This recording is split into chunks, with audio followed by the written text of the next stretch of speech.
بسم الله الرحمن الرحيم. أعوذ بالله من الشيطان الرجيم. بسم الله الرحمن الرحيم. Assalamu alaikum wa rahmatullahi wa barakatuhu. Bonjour à tous. Aujourd'hui, nous allons faire la suite de comment l'alphabet s'écrit-il dans le Coran.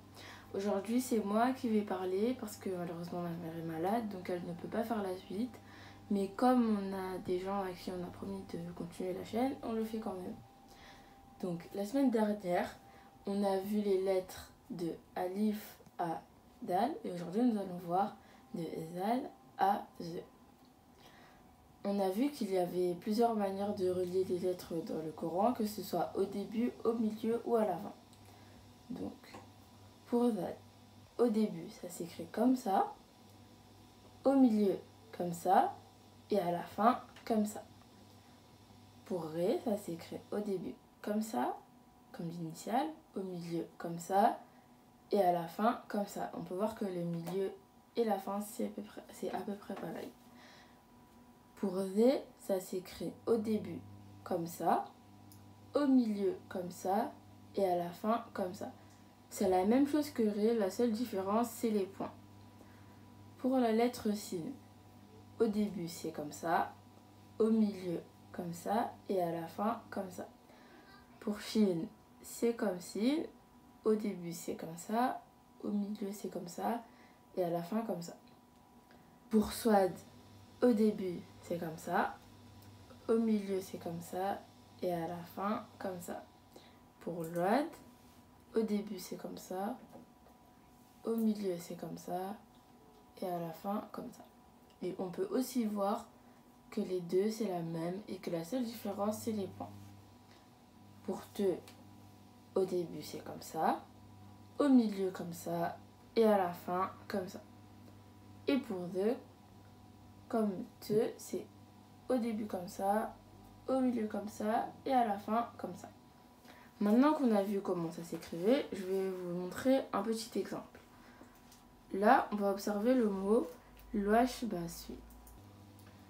Au début, on peut voir que le LW qui correspond au Lwad, il s'écrit comme ça au début. Ensuite, on a le CHE qui correspond au Shin, qui s'écrit comme ça au milieu. Ensuite, on peut voir le Ba qui est le B, qui s'écrit comme ça au milieu aussi. Sauf que lui, on l'a vu la semaine dernière. Ensuite, on a le Sui qui correspond au Swad, qui s'écrit comme ça à la fin. Donc aujourd'hui c'est terminé pour ce qui est de comment s'écrivent les lettres dans le Coran.